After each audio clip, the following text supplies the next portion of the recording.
Buenos días, comenzamos nuestro IP Time, ya estamos grabando. Le damos la bienvenida al amigo, al colega Gustavo Rodríguez de Perú. La doctora Paola Maeso va a ser la moderadora. Adelante, Paola. Bueno, muchas gracias, Beatriz. Vamos dando la bienvenida a todos los asistentes al día de hoy de nuestro debate de IP Time. En primer lugar, vamos a querer hacer, por más que no esté presente, un saludo especial para Marcelo García Sellar, que es uno de nuestros miembros de IP Time, que hoy es su cumpleaños. No le preguntamos cuántos cumple, pero esas cosas no se preguntan, así que aunque no estaba, que ha grabado el saludo de todo el equipo para él. Así que bueno, continuando, ahora sí, damos una muy especial bienvenida a Gustavo Rodríguez de Perú, un colega.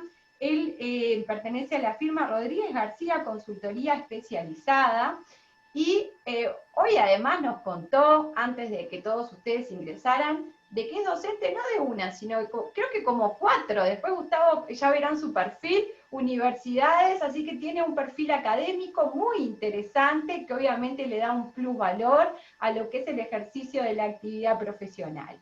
Gustavo hoy nos va a hablar de un tema súper interesante que es influencers o actores, generando contenido propio y ajeno. Así que, Gustavo, más que bienvenido y la palabra es tuya.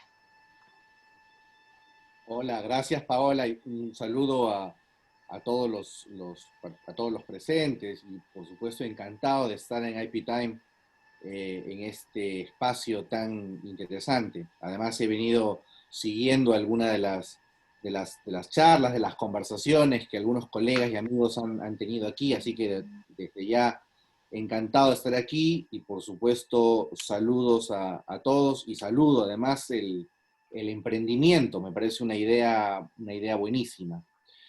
Eh, el día de hoy quiero, digamos, vamos a hablar un poco sobre un tema de moda. Creo que está en boga hablar de los influencers o de los generadores de contenido, como en realidad ellos prefieren ser denominados por lo que me ha tocado compartir con ellos. Un poco para poner en contexto algunas de las cuestiones que voy a decir, efectivamente soy docente, además tengo una práctica privada y en el día a día me toca negociar con influencers, con generadores de contenidos o con sus agencias. Quiero, a modo de revelación de información previa, decir que de ordinario me toca negociar del lado de las marcas, es decir, del lado de las empresas que van a contratar, van a utilizar a estos generadores de contenido, pues para publicitar sus productos o servicios. Vale decirlo un poco por revelar de dónde viene alguna de las cuestiones que voy a compartir con ustedes. Y bueno, entremos creo directamente al tema. Probablemente la primera cuestión que valga la pena precisar es exactamente a qué nos referimos cuando hablamos de un influencer. Es una palabra que todos usamos, pero sobre la que existe, por lo que he podido advertir, poca claridad. Esencialmente un influencer, y por supuesto hay definiciones para todos los gustos, pero esencialmente un influencer es una persona o personaje, ¿sí?, que teniendo algún nivel de credibilidad puede generar engagement, es decir, puede generar algún tipo de conexión con el público al punto de que sirve apropiadamente como vehículo publicitario, en general como vehículo comunicativo. Y lo primero que me gustaría decir es que utilicé esta expresión persona o personaje a propósito. Lo dije con toda la intención porque, como seguramente muchos conocemos, existen influencers virtuales, que no son personas, ¿sí? Son personajes, hay algunos influencers virtuales muy conocidos, que además hacen publicidad para marcas bastante prestigiosas. Entonces, siendo posible además abordar el asunto, el fenómeno de los influencers también desde esta otra perspectiva, desde la perspectiva de la inteligencia artificial, creo que también hay primero, una necesidad de hacer esta precisión en el concepto y, por supuesto, esta realidad, es decir, el empleo, la existencia y empleo de influencers virtuales, por supuesto que incluso genera mayor relevancia al asunto de la propiedad intelectual vinculada al tema de los influencers. Porque claro, surgen dudas sobre las que seguramente compartiremos, sobre de quién es el personaje, a quién pertenece lo que hace el personaje, y en fin, algunas cuestiones, insisto, que seguramente compartiremos ahora. Desde una perspectiva más publicitaria, ¿sí? A mí me gusta clasificar a los influencers de la siguiente manera: como influencers anunciantes, como influencers medio y como influencers agencia. Y quiero tomarme unos segundos para precisar a qué me refiero con esta clasificación. Un influencer anunciante es aquel que anuncia, es decir, aquel que promueve productos o servicios propios. Es perfectamente posible que un influencer produzca contenido, desarrolle contenido, pero para promover su propia marca. Entonces, en ese caso el influencer está creando, ¿sí? Está creando contenido con el propósito de promover su oferta en el mercado. Y por eso califica de manera muy precisa como anunciante, ¿sí? Como aquella persona que hace publicidad de su oferta en el mercado. Sin embargo, un influencer puede ser también un medio de comunicación. En realidad, con mayor precisión, su cuenta puede ser utilizada como un medio de comunicación, lo cual tiene algún tipo de trascendencia, porque en las legislaciones en donde hay normas de difusión, en Perú, por ejemplo, en mi país, existen normas de difusión que deben ser observadas por los medios de comunicación. Por ejemplo, observar las normas de protección al menor. No sé si en los países de los colegas y amigos que nos acompañan también existen reglas de ese tipo, horarios o franjas de protección al menor. Y esas son normas que típicamente deben ser supervisadas por el medio de comunicación. Y la cuenta del influencer funciona como un vehículo de comunicación, con lo cual realmente el influencer puede estar cumpliendo esta tarea, este papel de medio, y con la consecuente obligación, insisto, de supervisar este tipo de cuestiones. O, por ejemplo, cuando se trata de publicidad de productos sensibles, como bebidas alcohólicas, por ejemplo. Y una tercera categoría que mencioné era la del influencer agencia. Cuando digo agencia me refiero a la agencia de publicidad. Y este es un punto en el que sí que me quiero detener un momento. La agencia de publicidad, como todos sabemos, es otra vez la persona natural o jurídica que brinda el servicio profesional, digámoslo así, de confección, diseño, estructuración del anuncio publicitario o de una campaña publicitaria, en tanto sea un conjunto de anuncios con ciertos caracteres. Por supuesto que un influencer puede, y de ordinario ofrece este servicio a las marcas. Y aquí empiezo a hilar un poco más fino con el trabajo del influencer, digámoslo así. Por un lado, debemos distinguir el influencer que es convocado por una marca para que haga una determinada comunicación, pero depende del influencer estructurar la comunicación. Es decir, la marca le dice al influencer: quiero que me ayudes a promover la marca X. Y no le dice nada más que eso. De pronto le da algunas pautas generales.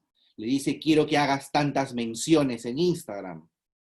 Quiero que rote de determinada manera. Pero más allá de eso, la marca no interviene en el diseño, insisto, en la estructuración, en la concepción de la comunicación publicitaria. Y en ese caso en el que la marca simplemente le encarga y contrata en buena cuenta al influencer para que desarrolle la comunicación, en realidad lo que está haciendo el influencer es actuar como agencia de publicidad. Esto tiene algunas consideraciones importantes. En muchas legislaciones, las agencias de publicidad, y otra vez, en Perú es así, las agencias de publicidad pueden ser responsabilizadas por la vulneración de algún deber vinculado al contenido publicitario. Por ejemplo, publicidad engañosa. Por ejemplo. O, y esto es muy usual en el mundo de los influencers, lo que se conoce como violación del principio de autenticidad. Para los que no están muy al tanto de esto, cuando hablamos de principio de autenticidad, nos referimos al derecho que tiene, y consecuente deber, al derecho que tiene el público destinatario de cualquier mensaje publicitario de reconocer que lo que tiene enfrente realmente es una comunicación publicitaria. Dicho de manera simple, la naturaleza publicitaria de una comunicación debe ser transparente. ¿Sí? El público tiene derecho a saber si es que lo que tiene al frente en Instagram o en alguna red social es la apreciación espontánea del influencer o por el contrario se le ha pagado para que haga lo que está haciendo en su red social. Y para determinar si se le ha pagado, hay una evaluación que está además en varias guías de publicidad, de marketing influencers en el mundo, que pasa por el tema de la determinación de la conexión material. Es decir, cuando digo pago, no me refiero a en dinero. Puede ser también una contraprestación en especie, como ocurre, por ejemplo, con los famosos unboxing, o como ocurre con los famosos canjes, ¿sí? Muchas veces el influencer hace una comunicación en sus redes sociales, pero lo hace porque ha negociado de alguna manera con la marca algún tipo de prestación o beneficio, que si bien es cierto no es dinero, sin duda le beneficia. Y eso califica como contraprestación. Y eso hace, por supuesto, que la comunicación del influencer sea una publicidad pagada, que deba ser revelada la condición de publicidad ante el público, normalmente con un hashtag, ¿no? Hashtag publicidad o hashtag ad o algún tipo de señal que le revele a la gente de que esta no es la apreciación espontánea de ese generador de contenidos. Y aquí otra vez se vuelve a abrir un abanico de opciones, un poco para poner en el tapete lo rico que es el debate.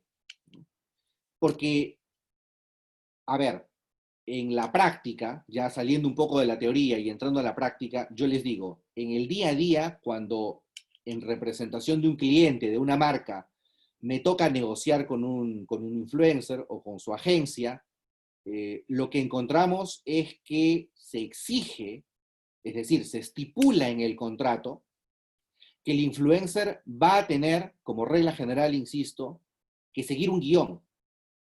Es decir, la marca no se confía, por lo menos no se confía de manera tan liberal, en lo que va a hacer el influencer en su comunicación. La marca estipula, da algunas pautas, y en algunos casos la marca incluso llega al extremo de decir, tienes que decir palabra por palabra tal cosa, tienes que sonreír, mirar de tal manera, hacer tal alusión, entrar de determinada forma por tal sitio, y ahí, claro, el influencer, digamos, de la forma en la que tradicionalmente todos entendemos al influencer como un generador de contenido espontáneo que de pronto avala una marca, de pronto ya no parece tanto un generador de contenido espontáneo, en realidad es una persona actuando, ¿sí? Siguiendo al pie de la letra el guión que la marca le encomendó al influencer. El abanico de opciones entonces es bastante considerable.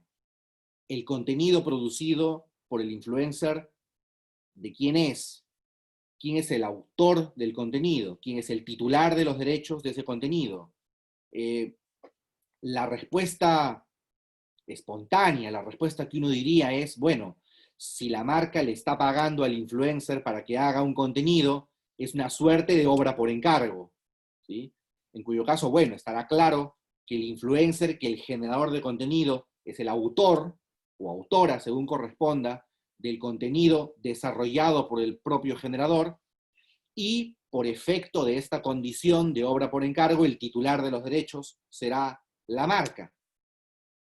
Por supuesto que si estamos frente a un influencer virtual, esta condición de autor será más polémica. Sin duda, el influencer virtual, creado con inteligencia artificial, no tendrá la condición de autor, al menos en los países en donde seguimos esta tradición de reservar la condición de autor únicamente a las personas humanas que desarrollan una creación personal y original. Y bueno, y habrá que ver quién realmente es el autor o autora o autores del contenido, ¿sí? Que en muchos casos será pues todo un equipo de marketing detrás de una empresa desarrollando el contenido que este influencer virtual difunde en sus redes sociales. Es más, hay casos bastante llamativos de influencers que incluso producen música y que además pueden encontrar su música en Spotify y en fin. Entonces, claramente alguien está haciendo eso y sin duda no lo está haciendo el personaje virtual. Con lo cual, se abre nuevamente el abanico de preguntas, quiénes son los autores, y surge en ese caso en particular, es bien interesante, en el caso de los influencers virtuales, surge la discusión de con quién estoy negociando realmente. Si es que yo soy la marca y estoy contratando al influencer virtual, bueno, realmente no estoy contratando con el influencer virtual, estoy contratando con alguien, con un equipo o con una empresa, y ahí probablemente la discusión sobre la asignación de los derechos sea más sensible. Porque, bueno, habrá un equipo que desarrolla una obra, de pronto hay algunas presunciones que hacen que el equipo, que la productora o que la empresa sea titular de los derechos, pero a su vez, de pronto habrá contenido generado por encargo, o habrá contenido que no ha sido generado por encargo, pero que es materia de una licencia, ¿sí?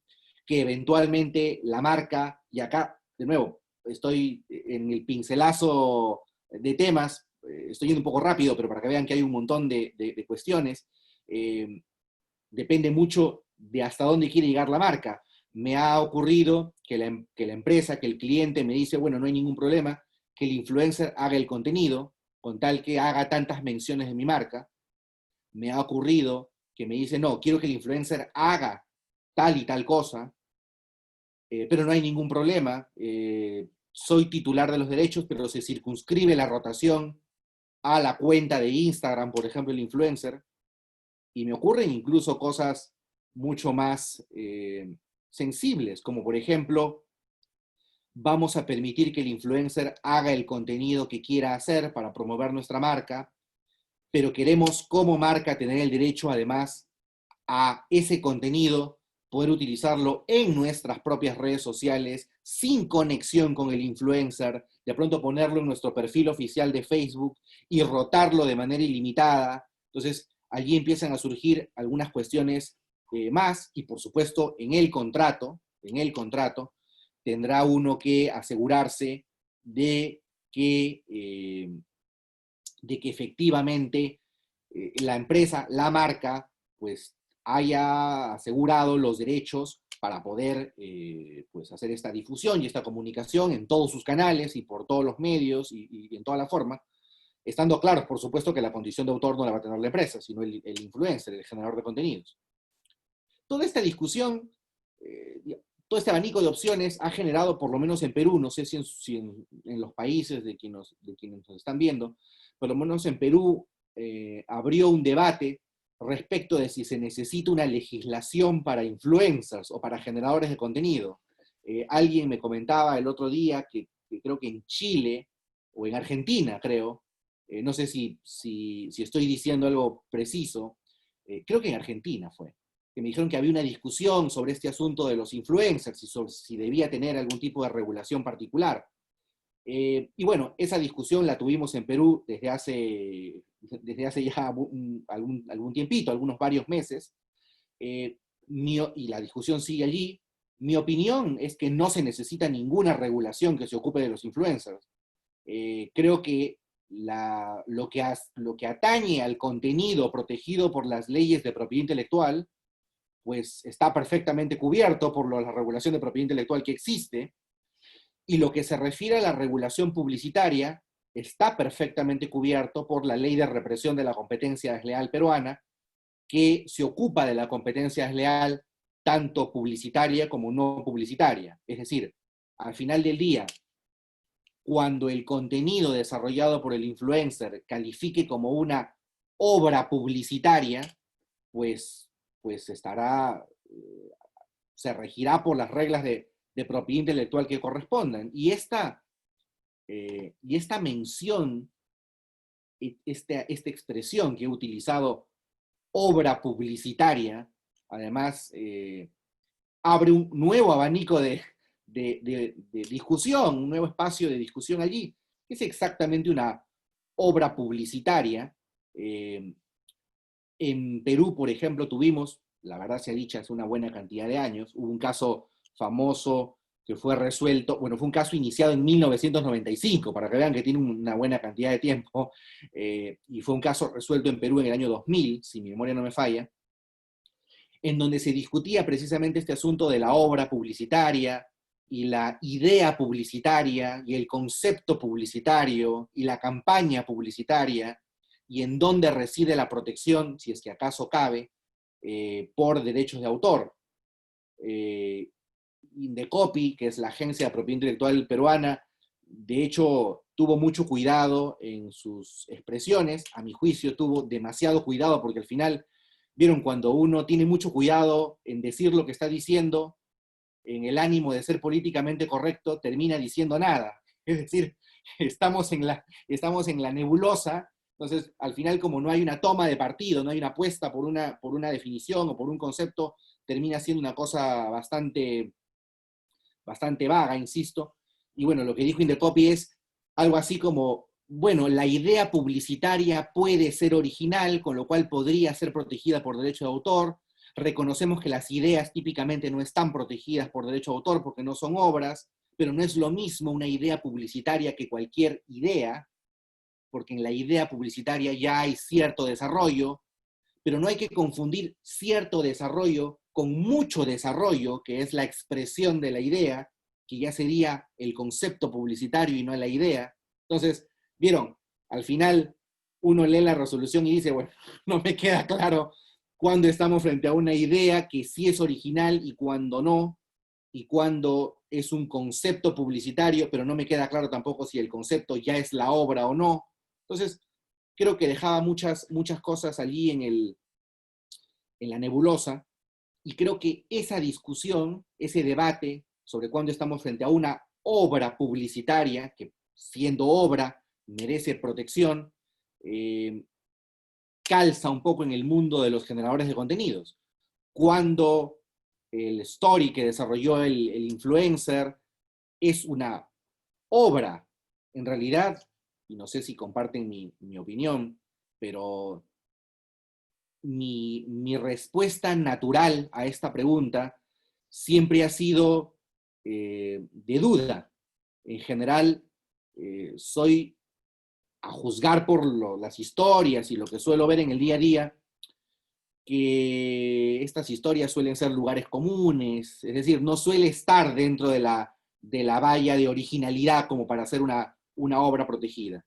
Pero por supuesto que no hay una respuesta concluyente a eso. Es perfectamente posible que un generador de contenidos desarrolle una historia con originalidad que pueda ser estimada como una obra, y que por tanto tengamos esta discusión de si el derecho lo retiene el autor. Ciertamente los derechos morales del influencer quedarán en cabeza del influencer, qué cosas se está negociando y de qué manera. Y nuevamente, y para no extenderme, porque la idea creo que es lanzar así ideas como para picar las preguntas, Por supuesto que un generador de contenidos a veces apela a contenidos de otros para generar sus contenidos.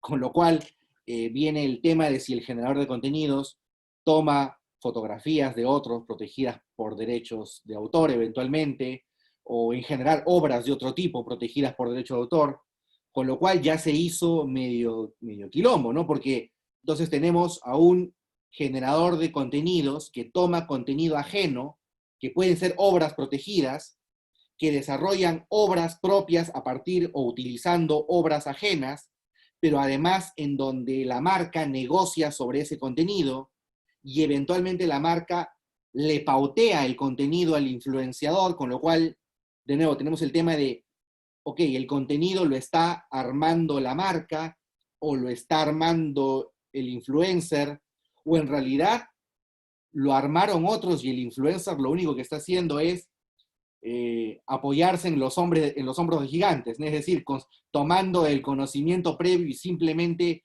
reordenando lo que ya existía de una manera simpática y vendedora por encargo de la marca. En fin, discusiones que, bueno, que habrá que dilucidar caso por caso. Yo siempre, digamos, en mis clases yo siempre digo a mis alumnos, tanto de pregrado como de maestría, yo siempre les digo, hay dos respuestas que a mí no me gustan de un docente. Una respuesta que a mí no me gusta de un docente es, depende. Y la otra respuesta que no me gusta de un docente es, hay que verlo caso por caso. Porque, claro, acá mi respuesta es, hay que verlo caso por caso, y porque sí, hay que verlo caso por caso, pero muchas veces creo que esas son respuestas que invitan precisamente a preservar esta situación de incertidumbre que a veces tenemos, porque claro, de nuevo, no hay una toma de partido sobre la discusión. Lo que es claro, y con eso termino, lo que es claro es que va a ser muy importante, tanto si estamos del lado del abogado del generador de contenido, ¿no? Si estamos como abogados del generador de contenidos, o si estamos como abogados de la marca, va a ser importante que negociemos un contrato súper estratégico, que además no solamente comprenda menciones específicas al contenido, sino además incluso obligaciones referidas a, por ejemplo, si el influencer va a observar las normas sobre hashtags, el orden en el que deben estar comprendidos los hashtags, si además debe hacer una revelación de información, no solo en la sección de comentarios escritos, sino además en el propio contenido, ¿sí? Que se sube, en la historia o en el video o en lo que fuera. ¿Cuándo se debe revelar conexión material? En realidad aquí tengo yo, y me tomaría un día, así que no lo voy a hacer, pero tengo ahí una reserva con respecto a cuándo un influenciador debe revelar la conexión material al público, porque en estricto el principio de autenticidad implica que yo le revele al público que he recibido un pago en dinero o en especie, cuando la naturaleza publicitaria de la comunicación no es evidente, con lo cual, si es evidente, yo no tendría que decir absolutamente nada. Lo cual es interesante porque es probable que exista una suerte, si me permiten la expresión poco precisa técnicamente, una especie de discriminación en favor del influencer virtual, porque cuando yo utilizo un influencer virtual, nunca va a haber discusión respecto de si es una comunicación espontánea o no, digamos, es notable que es un personaje creado, aunque bueno, algunos por ahí se confundieron, pero es notable que hay un personaje creado y que por tanto evidentemente está haciendo una comunicación por un interés comercial, que no ocurre en el caso de una persona, porque claro, cuando yo tomo esta botella de agua y digo, chicos, gente, prueben esta agua riquísima que a mí me encantó, bueno, allí sí es distinto que yo espontáneamente haya probado esta agua y me guste y diga que me gustó, con lo cual es mi opinión,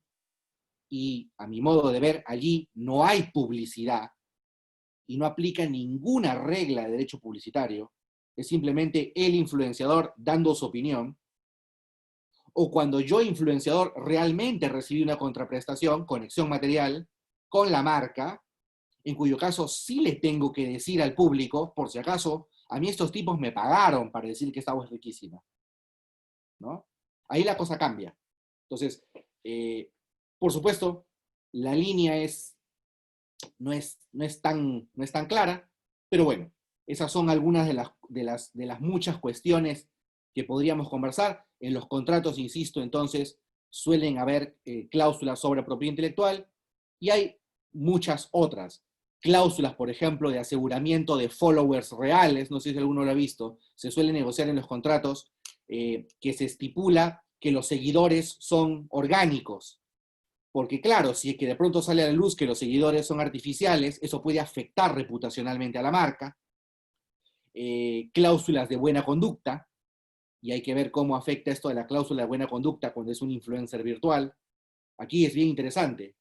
Aquí normalmente lo que hay es cláusulas bastante más extensas, porque eventualmente la empresa o la persona que está detrás del influencer virtual podría gatillar una situación compleja de una manera distinta. Por ejemplo, y por poner solamente una cuestión en el tapete, y con eso me callo, lo prometo.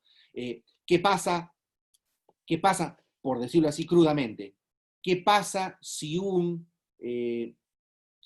creador blanco desarrolla un influencer virtual con otras características raciales? ¿Es apropiación cultural? Por ejemplo.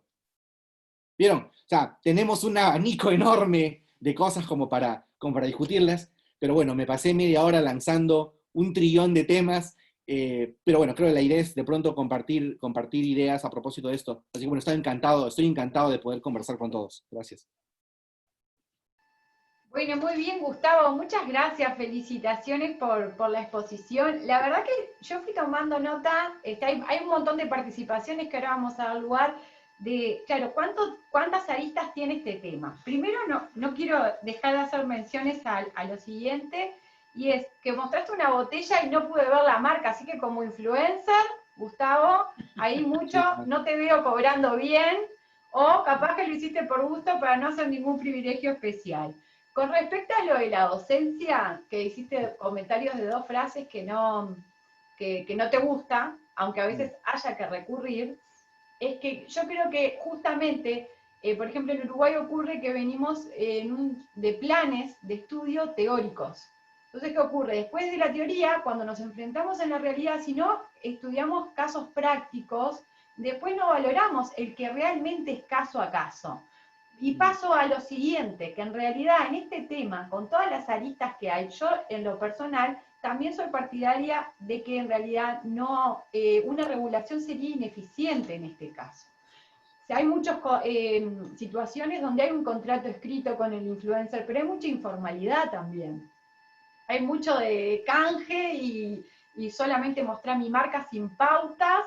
Y esos contenidos, no solo el contenido de lo que se dice o lo que se muestra, sino de la propia obra audiovisual que a veces la hacen con el celular mirándose y subiendo un vivo en Instagram o en cualquier lado. O sea, hay un sinfín de aristas. Yo tengo una pregunta, pero la voy a dejar para el final, porque quiero dar pase que realmente veo que el tema el tema de la regulación en otros países tiene un sinfín de aristas, y acá, para darle la palabra a todos, vi que José Roberto, de Colombia, Agustina, de Argentina, Gerardo, de México, y Ariana, creo que dijo que de Perú, que ahí tienen proyectos, o compartieron el tema de proyectos de regulación y querían hacer un comentario al respecto. Creo que Fabricio también quería hacer un comentario de Paraguay, o una consulta por el tema de regulación. Entonces me gustaría que entre los que compartieron los proyectos, si quieren hacer algún comentario sobre las regulaciones respectivas de sus países.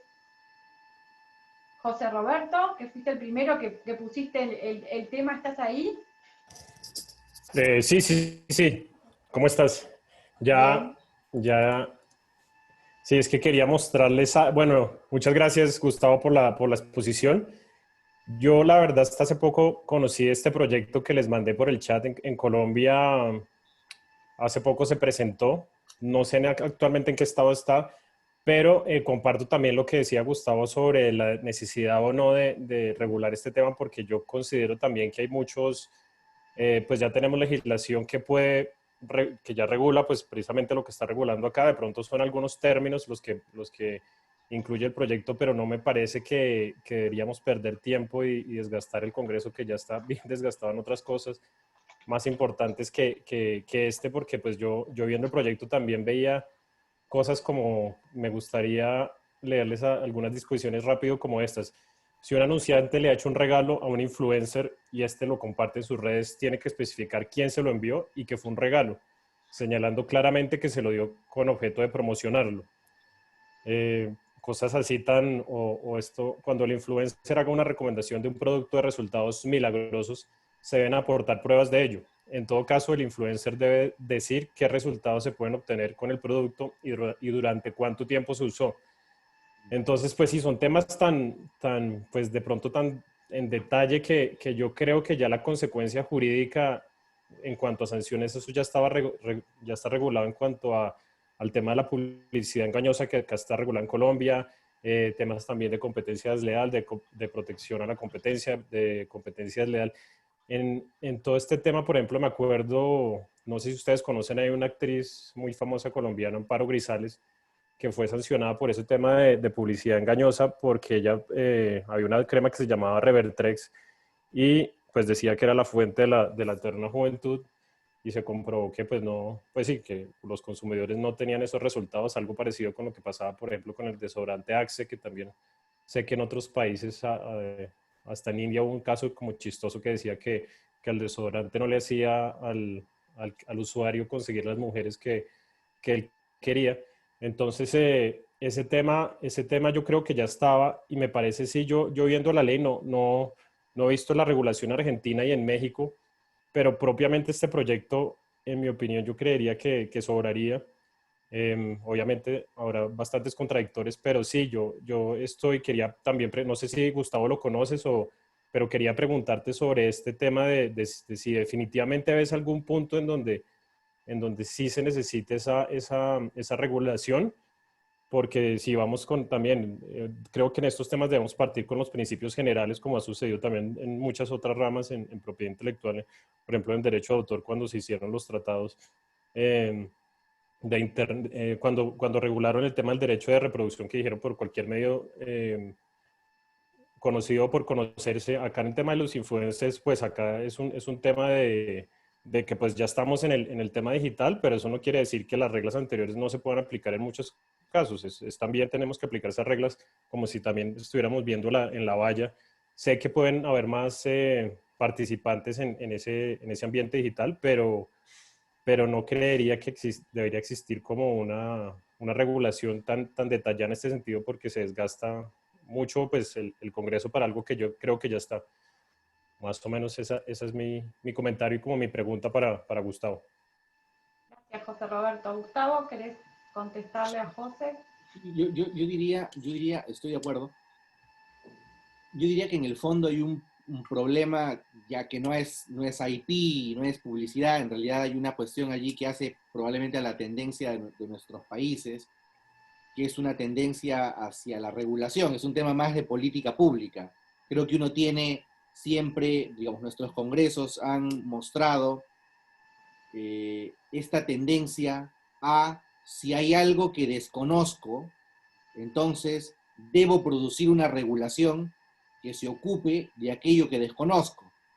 Y en realidad es un problema enorme, por varias razones. En primer lugar, porque si desconoces de algo, en todo caso, lo primero que debiera hacer uno es informarse sobre lo que desconoce, porque si no después estamos en un problema y terminamos regulando aplicativos móviles como si fueran taxis o como si fueran hoteles, ¿me siguen? Entonces tenemos un problema, insisto, de mala técnica regulatoria.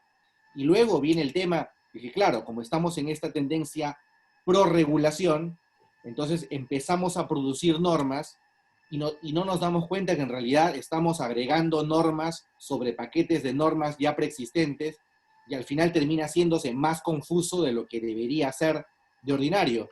Entonces, ¿qué opinión tengo para contestarlo en simple? No creo que exista ningún escenario en el cual debe existir regulación especial para generadores de contenidos. Lo que sí estoy dispuesto a aceptar, digámoslo así, es que de pronto se genere algún tipo de lineamiento, pero no regulación. algún tipo de guía, ¿sí? Guía que no tenga base legal, guía simplemente que permita acercarse al generador de contenidos e ilustrarlo sobre los problemas, porque la verdad sea dicha, los generadores de contenidos sí que nos buscan a los abogados y nos dicen, no entiendo nada, estoy obligado a esto, o a lo otro, o a lo otro, pero no es tanto porque existe un vacío, porque insisto, vacío no hay, es porque como son cosas muy distintas, y estos tipos no tienen por qué saber de derecho, pues yo creo que hay que saber formarlos, porque claro, aquí hablamos de propiedad intelectual y publicidad, pero hay un montón de cosas más. Por ejemplo, cómo tributan los influencers. ¿Es renta empresarial? ¿Es renta personal? ¿Qué pasa con el canje? Bueno, hay que valorizar. Entonces hay un montón de temas, ¿no? que hay que discutir, pero que, bueno, que exceden, insisto, porque es una cuestión transversal, ¿no? Y yo creo que sí hace falta una guía, pero insisto, una guía de vocación amplia y de vocación pedagógica para los generadores de contenidos, pero no una regulación propiamente dicha. Gracias, Gustavo, por la respuesta. Bueno, Beatriz Bugallo, que comentaba que no tenemos regulación en Uruguay. Beatriz, te doy la palabra. Yo quería, bueno, me encantó el planteo súper analítico, no puedo dejar de decirlo antes que nada. Tengo la siguiente pregunta, reflexión. Coincido en todo lo que implica las variantes, habrá muchas más. Coincido en la posición de que cada sector tiene una aproximación, pero mi pregunta es, entonces, ¿qué es un influencer de verdad? ¿No? Es decir, ¿cómo rescatamos ese que quiere decir? Hay gente que en cierta época iba y sacaba fotos de todo lo que hacía, mostrando dónde como acá, dónde allá. Entonces, ¿qué es un influencer fuera de todo esto? De repente ese no es la reflexión de la PI, pero me refiero que al final hoy termina siendo más complicado llegar a ese punto, ¿no? Que fue el punto de partida. Eso nada más. Gracias, Beatriz. Gustavo, tenés la palabra. Y sí, claro, porque la definición es bien interesante, porque la definición primaria, digamos, básica del influenciador es persona o personaje que con credibilidad apoya con su apreciación espontáneamente una marca. Más o menos eso sería. Y bueno, si tomamos como base esa definición, influencers, ya no hay ninguno. Es decir, ya desde el momento en que ya entramos a un contrato y la marca te empieza a decir ciertas cosas y te dice, mira, pauteemos de esta manera y sal de esta forma, y encima te pongo cláusula de no competencia y no puedes aludir a una marca competidora y demás, bueno, ya no hay. Además, para empezar, tu credibilidad ya está en el horno porque todo el mundo sabe que eres un actor. Entonces ya influencer no eres. Que por eso me encanta la reflexión de Beatriz, porque además lo vine diciendo varias veces. En realidad, de alguna manera las guías y lineamientos que yo he visto en varios países, en verdad apuntan a desnaturalizar la esencia de lo que es un generador de contenidos. Desde el momento en que tú en una guía le dices al generador de contenidos, pídele a la empresa que te dé un guión y le aconsejas a la empresa que le des un guión al influenciador, bueno, ya medio que mataste la mística del generador de contenidos. Entonces, sí, claro, por supuesto que hay personas que espontáneamente son influenciadores, pero, digamos, a la pregunta o al comentario realmente de Beatriz, y sí, hay una porción de influenciadores que ya de influenciadores en estricto sentido, pues poco, básicamente ejecutan lo que se les pide que ejecuten. Gracias, Gustavo. Sin lugar a dudas, qué complejo, ¿no? Y ahí tenés el caso a caso, ¿no? Que hablábamos tan famoso hoy también. Fabricio, de Paraguay, que también quería hacerte una consulta y un comentario sobre el tema regulación. Sí, muchas gracias, Paola. No, en primer lugar, felicitarte, Gustavo, como siempre, excelente. En primer lugar, me quiero referir a la definición que diste de influencer. Creo que está incompleta, porque habías dicho persona o personaje. ¿Y qué pasa en los animales? Entraría como otra categoría, ¿no? Y quiero hacer mención al famoso Grant Picat, que fue, creo, uno de los casos que hasta ahora, digamos, siguen monetizando los titulares. Entonces, cuando habíamos hablado, a ver, si hay propiedad intelectual en creaciones virtuales, bueno, ¿y qué pasa con los animales, no? Y creo que de hecho la haría fue por medio de la competencia desleal, ¿no? Porque tengo entendido que Grant Picard había firmado contratos, digamos, con varias empresas y había uno que era Grumpy Cappuccino y que habían ido más allá de lo que establecía el contrato, entonces fue una demanda, digamos, multimillonaria. Entonces, un poquito, digamos, otra vez no me queda claro, digamos, la definición de lo que sería en influencer. Y la segunda cuestión es, tú habías dicho, Gustavo, que probablemente la solución no sea la regulación. Y yo te pregunto, ¿y la autorregulación? Porque creo que en cuestiones publicitarias hasta hoy en día me parece que la autorregulación es lo que mejor ha funcionado. Entonces quiero plantearte esas dos cuestiones. Muchas gracias, Fabricio. Gustavo, tienes la palabra. Perfecto. Bueno, lo primero te lo contesto muy en crudo. Lo que pasa es que el tema de los animales, que sí que por supuesto puede ser, lo que pasa es que yo lo pongo bajo la categoría personaje, digamos. Para mí la expresión personaje incluye a los animales. A ver, podríamos entrar a una conversación sobre si los animales, Los animales.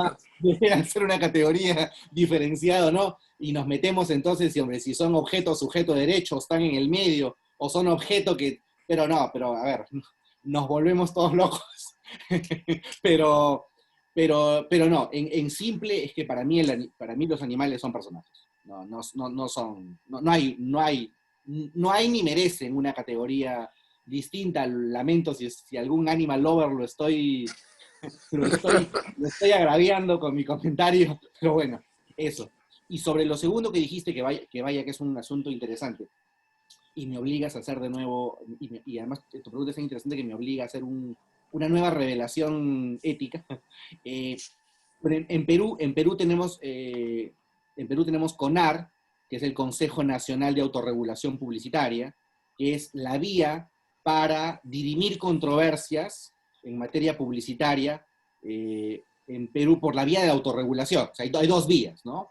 La vía oficial, digámoslo así, que es Indecopi, y la autorregulación, que es CONAR, que está apoyada en la participación de 3 gremios: la Sociedad Nacional de Radio y Televisión, la Asociación Nacional de Anunciantes y la Asociación de Agencias de Publicidad. Esa organización, CONAR, resuelve controversias a través de unas comisiones que se llaman Comisiones Permanentes de Ética. Hay 2. Y hago la revelación de información porque soy presidente de una de esas comisiones. Entonces, que yo diga que la autorregulación es una maravilla, pues va a sonar un poco one-sided, porque, digamos, para empezar, que no creo que sea una maravilla, empezando por allí. Como todo, tiene sus pros y sus contras. Pero sí creo que la autorregulación ha servido, al menos en la experiencia peruana. No puedo, por supuesto, hacerlo extensivo a realidades que no conozco, pero por lo menos en Perú sí siento que la vía autorregulatoria ha servido para poner en el tapete estos temas. Y digo un poquito más. Hasta hoy, el primer y único caso resuelto en publicidad que involucra a generadores de contenidos fue resuelto por CONAR. Fue la publicidad de una marca de detergentes bien conocida que se llama Skip. Y ese es hasta ahora el único fallo. Además le tocó resolverlo a mi comisión, con lo cual yo fui uno de los comisionados que votó en esa causa. Y además interesante porque declaramos fundada en un extremo la imputación de cargos contra el anunciante, ojo, no contra el generador de contenidos. Aquí viene un poco a la línea de alguna pregunta que por ahí que creo que también se hizo al principio. Esta idea de que puede sancionar directamente al generador de contenidos, yo soy muy cuidadoso de eso. La regla general publicitaria es que si alguien tiene que hacerse responsable por el contenido que difunde es el anunciante, no es el generador de contenidos. Entonces, por allí, esto de que puede sancionar al generador de contenidos nos abre además una puerta para otros temas sensibles. Por ejemplo, en España hay un caso en donde ya se sancionó a una persona que además, fíjense, ni siquiera es en estricto es un caso interesante, porque si bien es cierto la persona es la chica, es una generadora de contenidos, pero en el caso que le mereció la sanción, no estaba actuando con conexión material. Era simplemente una persona que subió algo en su Instagram y etiquetó, como que yo etiqueto a una marca porque quiero llamar la atención. Pues la marca no me pagó, la marca no me dio nada para canje, no me dio nada. Entonces vino la autoridad y le puso una sanción. Cuando le preguntaron a la generadora de contenidos, bueno, pero si no tienes ninguna vinculación, ¿pero por qué etiquetas a la marca? Y la respuesta es, bueno, porque sí soy generadora de contenidos y porque etiqueto porque quiero llamar la atención de la marca, porque quiero que de esa manera vea que mis historias son buenísimas y eventualmente entrar a una relación con esta marca. ¿Sí? Dijo, no, estás llamando la atención, en el fondo entonces estás participando de manera comercial y le impuso una sanción.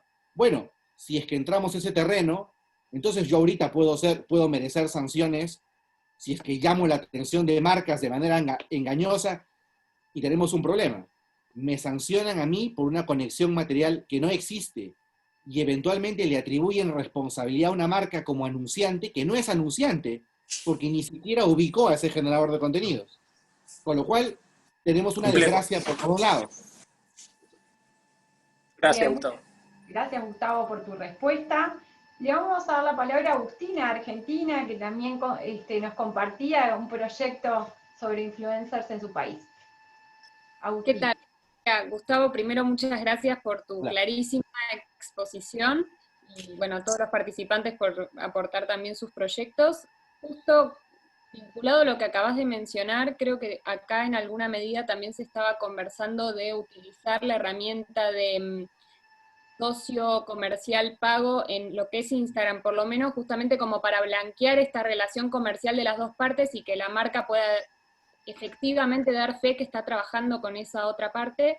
De todas maneras, por ahora es todo un proyecto y el proyecto, como van a ver, en mi muy humilde opinión, es muy vago porque deja muchísimas cuestiones afuera, digamos, regula sobre algo que teóricamente ya está regulado, que tiene que ver con la publicidad, y la realidad es que no hace hincapié en ningún subtipo de influencers como nano o micro influencers, que no es lo mismo que una persona que tiene 2 millones versus una persona que tiene 5, 10 o 15. Y otro tema que me parece muy interesante que deja afuera son los Key Opinion Leaders, porque, digamos, para mí no están dentro del mismo parámetro que un influencer, porque realmente en ese caso tenés un título, muy probablemente una matrícula que avala lo que una persona está diciendo, y que en alguna medida también se daba, ¿no? Sobre todo lo pienso por los médicos, quizás que tenían, ¿no?, convenios con marcas, entonces cuando vos vas a un consultorio te ofrecían, como te recetaban una marca específica, bueno, ahora lo hacen a través de las redes. Digo, ¿cuál es la diferencia ahí? Bueno, nada, el espectro es infinito, pero mi comentario un poco al tema de Key Opinion Leaders y qué pasaría con eso, ¿no? Porque encajarían, no encajarían, por qué sí, por qué no. Gracias, Agustina, súper interesante. Gustavo, tenés la palabra. Buenísimo, muchas gracias. En realidad, a ver, según la definición tan gaseosa, amplia y vaga que estamos comentando, pues sí, caería como generador de contenidos, caería como influencer. Ahora, si es necesario, te lo respondo así en breve, si es necesario pegarle la etiqueta de generador de contenidos influencer, yo creo que no. En realidad para eso ya estaba regulada la publicidad testimonial, eres un testigo experto, punto. Ya está. Entonces es eso. Gracias, Gustavo, por tu comentario. Bueno, hoy también tuvimos la intervención de Gerardo Sánchez Vallejo de México, que nos planteaba que no había una regulación específica de influencers, pero sí había ciertas normas contenidas en otras normativas. Gerardo, si estás por ahí, tenés la palabra. Así es, muchas gracias por permitirme participar y felicidades a Gustavo, excelente exposición. No me queda más que agradecer a él y a todos los participantes. Les comentaba, en México no hay una regulación específica sobre los influencers. Sin embargo, el 1 de julio de este año se publicó una reforma a la Ley Federal del Derecho de Autor, que les acabo de compartir la ley cómo quedó, en donde ya hay una regulación más específica en relación a la publicación de contenidos en medios electrónicos, que de manera general se podrían aplicar a los influencers. Por otra parte, en México tenemos el problema de que una multiplicidad de regulación en leyes específicas, por ejemplo, la Ley Federal de Protección al Consumidor. Ahí se regulan aspectos de competencia desleal, aspectos de publicidad engañosa, no en las leyes propiamente de propiedad intelectual. Entonces, hay un amplio espectro de donde, en caso de que haya un aspecto violatorio de una norma, hay que recurrir a diferentes normatividad para poder armar un caso, ¿no? Eso es complicado. Y en ese sentido, lo que manifestaba Gustavo en propugnar nada más por un lineamiento, yo creo que no sería totalmente adecuado, porque entonces dejaría muy abierta la interpretación a un caso y lo haría de alguna u otra manera de muchas interpretaciones subjetivas, porque no hay una regulación específica en relación al tema en concreto. Y finalmente les compartí algo que el 5 de noviembre de este año entra en vigor en México la nueva Ley Federal de Protección a la Propiedad Industrial, en donde hay temas súper importantes, nada tiene que ver con esta cuestión de derechos de autor, sino con propiedad industrial, en relaciones a nulidad y caducidad de marcas, ¿no? Es muy interesante los nuevos ordenamientos que a partir del 5 de noviembre de este año van a estar vigentes en México, porque seguramente muchos de sus clientes tendrán intenciones de entrar al mercado mexicano y ya las reglas del juego cambiaron sustancialmente, ¿no? Entonces, eso sería otro tema a tratar porque es demasiado extenso, pero es importante que lo conozcan. También les compartí la nueva ley para que la revisen y pues nada, solamente agradecerles y felicitarles por esta labor de difusión de la propiedad intelectual, ¿no? Saludos a todos. Gracias, Gerardo, por tu participación. Gustavo, ¿querés hacer algún comentario sobre la participación de Gerardo? No, nada, buenísimo, buenísimo. Agradezco el comentario. En realidad solamente precisar, pero está buenísimo, precisar que cuando creo que lo dije, pero bueno, vale, igual, que cuando dije lineamiento, no me refería, insisto, a norma, me refería a una guía pedagógica, creo que fue un poco la expresión que utilicé, algo así como un manual que sirva para que los influencers disipen algunas dudas, digamos, esa era mi idea, más que una, que estoy totalmente de acuerdo con lo que dice Gerardo, porque claro, luego nos metemos en un lineamiento a ver caso por caso, y eso a veces es un problema, porque si el objetivo era generar claridad, se vuelve tan acotado que no genera claridad, sino que más bien da la impresión de que lo que no está allí entonces es terreno de nadie. Y no, estamos todos mal. Pero sí, estoy totalmente de acuerdo con el comentario de Gerardo. Es que yo creo que ese es el riesgo de hacer una regulación, precisamente sobre influencers, tal cual lo que él dijo. Gracias, Gustavo, por tu comentario y por la aclaración. Sé que estamos en hora, pero me gustaría, si tienen unos minutitos más, porque Ariana quería hacer una consulta de Perú, que me parece interesante para que no le quede sin evacuar, porque lo demás que veo en el chat son comentarios y opiniones, y entre todos se van a ir contestando, hay una dinámica muy interesante. Pero Ariana, si estás por ahí...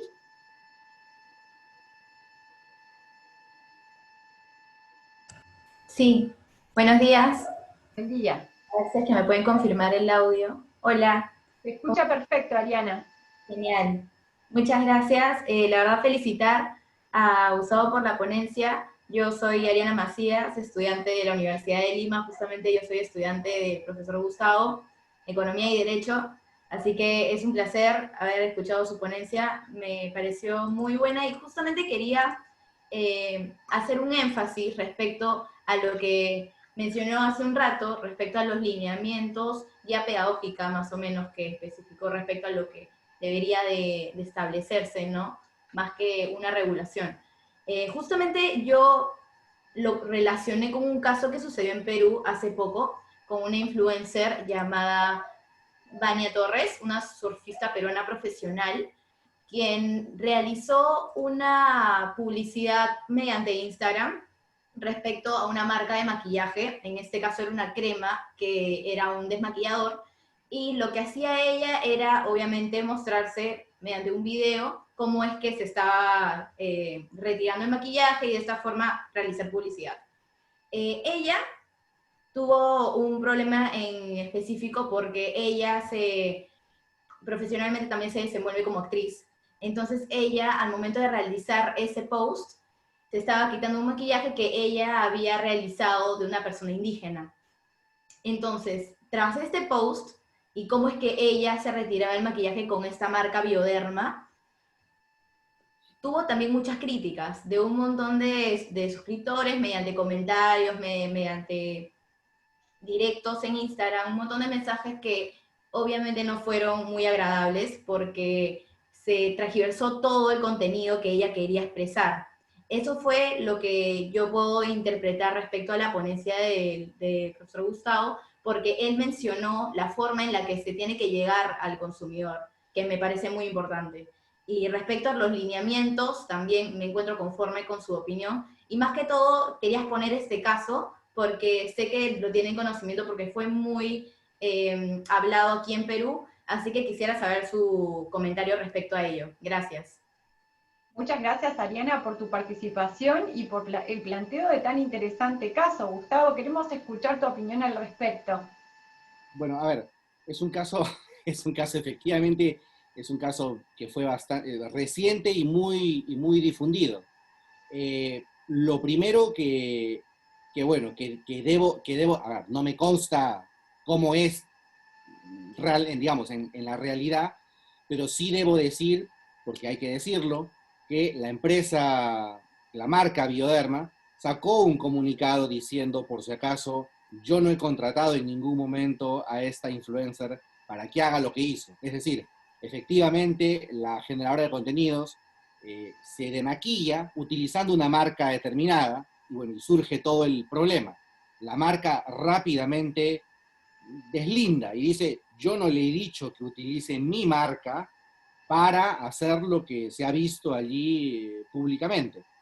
Entonces, si es que eso es así, no lo sé, pero si es que eso es así, me parece muy inadecuado que se le atribuya algún tipo de responsabilidad a la marca, eso de entrada.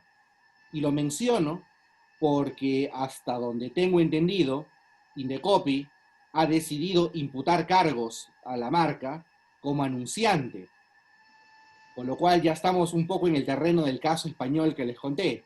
Estamos en el terreno de alguien que decide utilizar una marca y que de pronto le termina atribuyendo responsabilidad a quien no tiene nada que ver. Y bueno, habrá que ver, digamos, la marca sin duda tendrá que decir, yo no hay ninguna conexión material con esta persona, y bueno, y acá, bueno, la chica tendrá que responsabilizarse por sus actos. Ahora, si es que efectivamente la generadora de contenidos no actuó, como parece que es así, por encargo de la marca y simplemente hizo esta comunicación polémica y sensible, bueno, esta chica tampoco es anunciante, porque no está anunciando ninguna marca propia, sencillamente está dando una opinión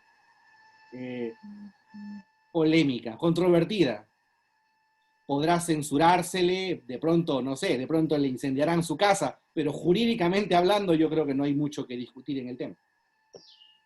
Gracias, Gustavo, por la respuesta. Qué interesante caso, ¿no? Que para algunos capaz que tenga algunas otras variantes, si se pule o si se obtienen más detalles, ¿no? Bueno, estamos ya sobre la hora. Como les decía, no quería dejar, porque Ariana tenía una pregunta que quedara sin contestar. Y los demás son comentarios súper enriquecedores. Han llegado comentarios de felicitaciones. Gustavo, creo que todos los que tomaron la palabra y te agradecieron por esta exposición. Hago mías las palabras de todos. Nuevamente agradecidos el equipo de IP Time, ahí tenés todos los aplausos. Un tema que es muy complejo, fue planteado súper ordenada y las respuestas de las consultas y comentarios de todos los que participaron fueron contestadas y comentadas súper debidamente. Así que sin palabras por tu participación. No sé si Beatriz querés hacer algún comentario de cierre. Bueno. Gracias a todos por participar, los esperamos el próximo viernes y recuerden que después, obviamente que le avisamos a Gustavo previamente, como fue grabado, que a su vez se transmitió en forma instantánea y muchos ya lo han visto por otros canales que no fue Zoom, los canales de IP Time, pero va a quedar grabado y subido en el sitio. Así que cualquiera puede después, el que no tuvo oportunidad, poder escucharlo, o el que le quedó alguna duda, poder volver también a escuchar tu presentación, ¿por qué no? Bueno, sean todos bienvenidos el próximo viernes, tengan un muy buen fin de semana. Encantado, chao. Chao, gracias Gustavo. Chao Beatriz, cuídate.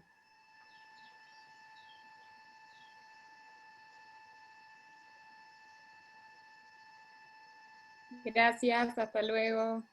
Hasta luego. Chao, chao, Agustina.